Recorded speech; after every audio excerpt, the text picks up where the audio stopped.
Ku soo dhawaada muuqaalka afraad oo ku saabsan barnaamijka ama platformka cTrader. Muuqaalkan wuxuu noqonayaa kii afraad aan uga hadli doono insha Allah cTrader.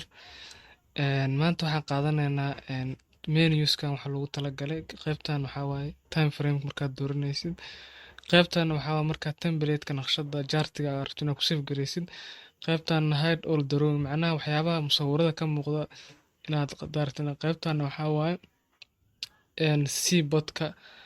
Qaybtan waxaa waaye indicatorska. Qaybtan waxaa waaye chartiga markaad rabto inaad bedeshid oo hadda tusaale ahaan qaybtan waxaa waaye zoom in iyo zoom out-ka waaye. Qaybtan watch listiga waaye. Qaybtan free chart mode ayaa la dhahaa. Qaybtan single chart macnaha free chart mode waxaa waaye chartyaal badan oo iskaga dhigaya. Single chart mode-na waxaa waaye ayada hal chart oo kaliya ayaa ku soo baxaya sida aad u jeedaan oo kale. Qaybtan multiple chart. Qaybtan waxaa waaye cTrader brokerka isticmaalaysa ayuu halkan ku muujinayaa.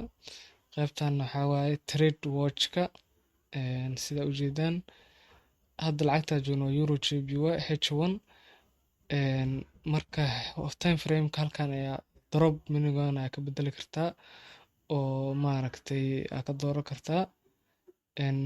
Qaybtaas yarta calaamada falaarta korna waxaa waaye detach chart ayaa la markaa rabto chartigan inaad gooni u soo qaadid ama kaligiis window cusub aad rabtid inaad ku isticmaashid waa kana mark sidaan ayuu kugu imaanayaa marka sidaas ayaa samayn kartaa. Haddana waa iska xireynaa insha Allah.